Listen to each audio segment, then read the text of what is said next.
Bank കേട്ട് പള്ളിയുടെ സെക്രട്ടറിക്ക് പ്രഭാതത്തിൽ എവിടെയോ പോകണമായിരുന്നു, പോകാൻ വേണ്ടി ഇറങ്ങി വന്നതാണ്. ഇറങ്ങി വന്നപ്പം പള്ളിയിലെ മുഅദ്ദിൻ സാഹിബ് വിളിക്കുന്നു, അസ്സലാത്തു ഖൈറും മിനൻ നൗം.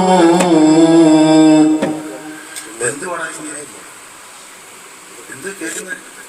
വീണ്ടും പോയത് അസ്സലാത്തു ഖൈറും മിനൻ നൗം. ഇതുവരെ ഞാൻ ഈ ബാങ്ക് കേട്ടിട്ടില്ല. എന്താ സുബഹിക്ക് പുള്ളിക്കാരൻ എണീറ്റിട്ടില്ല, സുബഹിക്ക് പുള്ളിക്കാരൻ എണീറ്റിട്ടില്ല. ഇവിടെ കേൾക്കുന്ന ഹയ്യാല സ്വലാം ഹയ്യാല ഫലാഹുവ സ്വലാത്തു ഖൈറും മിനൻ നൗം കേട്ടിട്ടില്ല. ഇങ്ങോട്ട് വന്ന് യാത്രയെല്ലാം കഴിഞ്ഞ് ഇങ്ങോട്ട് വന്നിട്ട് പള്ളിയുടെ ഇമാം സാഹിബ് അവിടെ പോലീസ് സാഹിബിനെ പറഞ്ഞുകൊണ്ടിരിക്കുന്നു, പിരിച്ചുകൊണ്ടിരിക്കുന്നു. എന്തുവാ ഇന്ന് രാവിലെ ഇയാള് ബാങ്ക് വിളിക്കാത്ത കാര്യം പറഞ്ഞു, സ്വലാത്തു ഖൈറും മിനൻ നൗം പറഞ്ഞു. ആ നന്നാ അടിച്ചു വിട്ടു വിളിക്കൂ പരിപാടി. ഇങ്ങനത്തെ അവസ്ഥയിലേക്കാണ് നമ്മുടെ കുതിപ്പെങ്കിൽ, അല്ലാതെ പള്ളിയുമായിട്ട് ബന്ധമില്ലാത്ത അവസ്ഥയാണെങ്കിൽ, പള്ളിയിൽ നിസ്കരിക്കാൻ വരുന്നവരെ ആക്ഷേപിക്കുന്നവരാണെങ്കിൽ, പള്ളിയിൽ നിസ്കരിക്കാൻ പോകുന്നവരെ പറ്റി ഇബത്ത് പറയുന്നവരാണെങ്കിൽ, അല്ലാഹുവിന്റെ ഭവനത്തിലേക്ക് കടന്നു വരുന്നവരെ സംബന്ധിച്ച് മോശം പറയുമ്പോൾ, എന്റെ ചെറുപ്പക്കാരാ നീ മദ്യപിച്ച റോഡിൽ നിൽക്കുമ്പോൾ, എന്റെ ചെറുപ്പക്കാരാ നീ കഞ്ചാവിന് അടിമപ്പെട്ട് നിൽക്കുമ്പോൾ, നീ പ്രഭാതപുലരിയിൽ ജോലിക്ക് പോയിട്ട് മടങ്ങി വരുമ്പോൾ നിന്റെ അല്ലാഹു ആയിസാണെന്ന് നീ മനസ്സിലാക്കാത്തത് എന്താ? സുബഹിക്ക് ഇമാം സാഹിബ് ദുആ ചെയ്യുന്നത്, അല്ലാഹുമ്മ ബിക അസ്ബഹനാ വബിക അംസൈനാ വബിക നഹിയാ വബിക നമൂത് وإليك النشور الحمد لله الذي أحيانا بعدما أماتنا وإليه النشور. അല്ലാഹുവേ റബ്ബേ ഞങ്ങൾക്ക് നിന്റെ സ്തുതിയുണ്ട്, ഞങ്ങൾ നിന്നെ സ്തുതിക്കുന്നു റഹ്മാനേ. അൽഹംദുലില്ലാഹില്ലദീ അഹ്യാനാ ബഅദമാ അമാതനാ. ഈ ഉറക്കമുണ്ടല്ലോ, ആ ഉറക്കം മരണമായിരുന്നല്ലോ അല്ലാഹ്. ഉറങ്ങിക്കിടന്നപ്പോൾ ഈ ലോകമായിട്ട് യാതൊരുവിധ ബന്ധവുമില്ലാതെ ഈ ഉറക്കമുണ്ടല്ലോ, ഈ ഉറക്കത്തിലേക്ക് ഞാൻ കടന്നപ്പോൾ ഈ ദുനിയാവുമായിട്ട് യാതൊരു ബന്ധവുമില്ലാതെ ഞാൻ ഉറങ്ങിക്കഴിഞ്ഞു. ഈ ഉറങ്ങിക്കഴിഞ്ഞിട്ടോ എന്നെ പ്രഭാതത്തിൽ ഉണർത്തിയ അല്ലാഹ്, നിനക്കാണ് സർവസ്തുതിയും റബ്ബേ.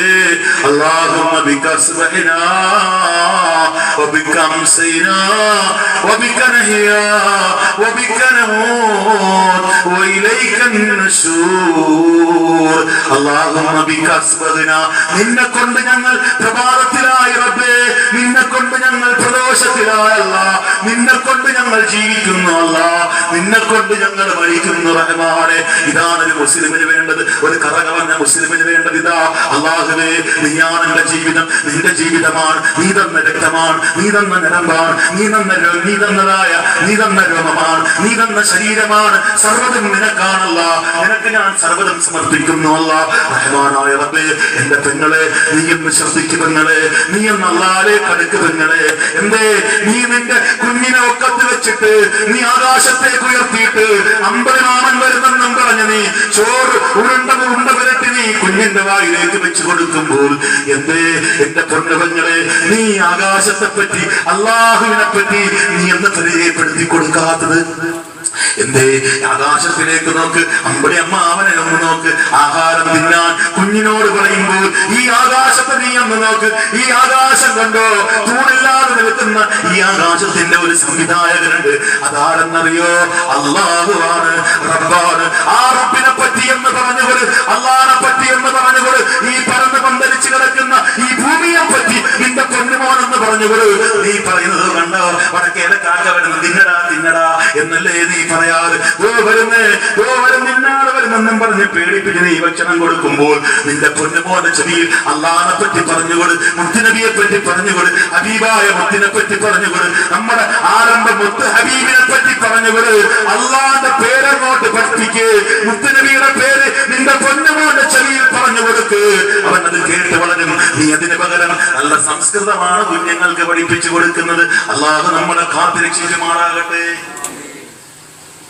ആമീനൊന്നും ആരും മറുപടിയൊന്നുമില്ല.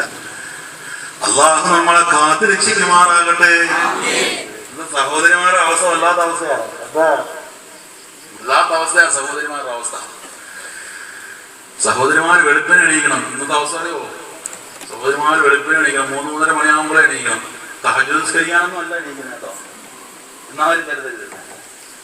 തഹജ്ജുദ് നിസ്കാരം ഉണ്ടല്ലോ, തഹജ്ജുദ് നിസ്കാരത്തിനൊന്നും അല്ല എണീക്കണം. 3:30 എണീക്കണം. കാരണം 5 മണിക്ക് 6 മണിക്കൊക്കെ സ്കൂളിലും ട്യൂട്ടോറിലും മറ്റിടത്തും കാര്യങ്ങളൊക്കെ പോകേണ്ടതുണ്ട്. ചോറ് വെക്കണം, കൈ എണ്ണം വെക്കണം, വെളുപ്പിന് എണീക്കും. എണീറ്റിട്ട് ഈ ആഹാരമൊക്കെ അങ്ങോട്ട് ഉണ്ടായി കഴിയുമ്പോഴത്തേക്ക് 5-5:30 മണി 6 മണി അപ്പോഴായിരിക്കും സുബഹിദാൻ കുളിക്കുന്നത്. അങ്ങനെ ഇച്ചിരി ഒന്ന് കിടക്കാൻ പറഞ്ഞ് കിടക്കും. എണീറ്റ് നോക്കുമ്പോൾ 7:30 മണിയാവും. ഒന്നുകൂടെ നിസ്കരിക്കും. 7:30 സുബഹിക്കും. സ്ത്രീയുടെ നിസ്കാരം പറയണത്. പുരുഷന്മാരെ 7:30 നിസ്കരിക്കൂല. 3:30 എണീറ്റ് മക്കള് 3:30 എണീറ്റ് ഉമ്മമാര് പെങ്ങന്മാര് സ്ത്രീന്നപ്പോൾ 7:30 മണിക്കാണ്. ശൈത്താനിയെ കൂടെ ജോലി കിടക്കും. എത്ര നേരം ജോലിയില്ല, ഇച്ചിരി കിടക്കും, ഉറങ്ങിപ്പോകും. എണീറ്റൊക്കെ 7:30 മണി പോകും. അതായത് നിസ്കരിക്കില്ല. നവതോട് നിസ്കരിക്കും. ഒന്ന് പിന്നെ ഇതിന്റെയൊക്കെ പലിശ ചേർത്ത് ഇനി രണ്ടാമത് അത് പിന്നെ കിട്ടുന്നത്. ഇപ്പം ഉറങ്ങിയാലും പ്രശ്നം, ഉറങ്ങിയില്ലും പ്രശ്നം, ആഹാരം വെച്ചാലും പ്രശ്നം, ആഹാരം ഇപ്പൊ ഇടിയാണ്. സഹോദരിമായി ഇടി ഏറ്റു വാങ്ങിച്ചുകൊണ്ടിരിക്കുക. അങ്ങനത്തെ കാലഘട്ടത്തിലാണുള്ളത്. എന്തോ കഴിഞ്ഞാലും ഇടിയും പിടിയും. ഇപ്പം കുറച്ച് കാലഘട്ടമൊക്കെ മാറി അയൽക്കൂട്ടും അല്ലാത്ത കൂട്ടമൊക്കെ വന്നപ്പം ഞങ്ങൾക്കും അറിയാം ഇടിക്കാൻ, ഞങ്ങൾക്കും അറിയാം എന്നൊക്കെ പറഞ്ഞ് കുറച്ച് വ്യത്യാസം വന്നിട്ടുണ്ട് സഹോദരിമാരില്.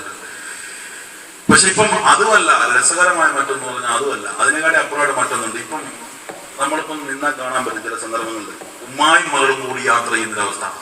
ഒരു പക്ഷെ ഞാൻ വരുന്ന അവസ്ഥയിലേക്ക് പറയാൻ വെച്ചിരിക്കുന്നതാണ്. പറയാൻ ഒരു പക്ഷെ മറന്നുപോയാൽ ആദ്യമേ മറക്കുക. മകള് നല്ല മഫ്തയൊക്കെ ഇട്ട് ഇങ്ങനെ കെട്ടി, പാപ്പ ഇങ്ങനെ ഗൾഫിൽ നിന്നുണ്ടെന്ന് മഫ്തൊക്കെ ഇട്ട് കെട്ടി ആണ് മകള് പോണത്. ഉമ്മായ ഇങ്ങനെ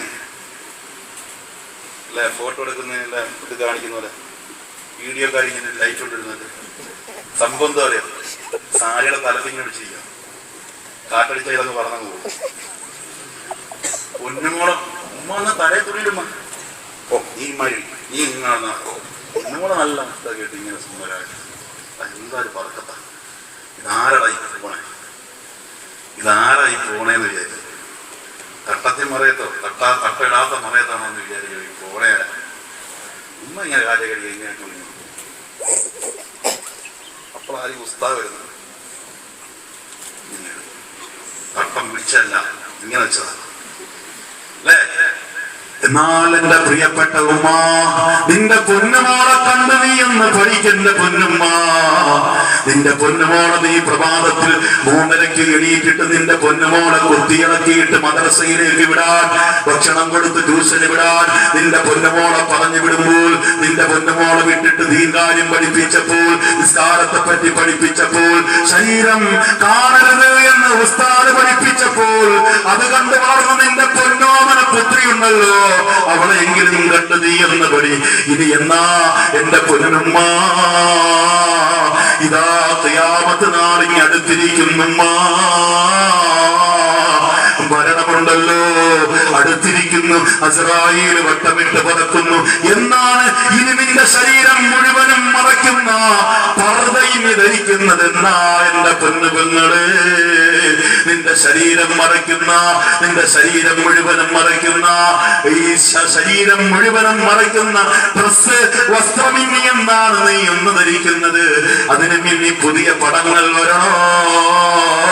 നിനക്ക് പടമാണോ കാരണമാക്കുന്നത്? നീ നിന്റെ നായകൻ മുഹമ്മദ് മുസ്തഫ സല്ലല്ലാഹു അലൈഹി വസല്ലം തങ്ങള് ഇതാ ശരീരഭാഗം മറയ്ക്കാൻ പറയുമ്പോൾ, അന്യപുരുഷന്മാരെ തൊട്ട് നിന്റെ ശരീരം മറയണമെന്ന് പറയുമ്പോൾ, എന്ത് പെങ്ങളെ നീ ഇതിൽ നിന്നും ഒളിഞ്ഞു മാറുന്നത്?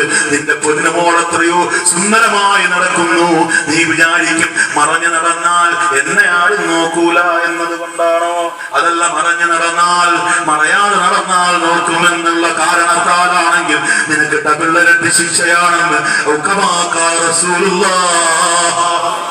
നീ പുരുഷനെ പ്രസിപ്പിക്കാൻ വേണ്ടിയാണ് നീ നടക്കുന്നതെങ്കിൽ, നീ വ്യാകുലോടിട്ട് ശരീരത്തെ കുലുക്കിയുള്ള നിന്റെ നടത്തം കണ്ടിട്ട്, ഈ നിന്റെ നടത്തം കണ്ടിട്ട് ശൈത്താൻ നിന്റെ പിന്നിൽ വരുമ്പോൾ, എന്റെ പ്രിയപ്പെട്ട പെണ്ണേ, നീ പുരുഷന്മാരെ അന്യ പുരുഷന്മാരെ പ്രസിപ്പിക്കാൻ വേണ്ടിയാണെങ്കിൽ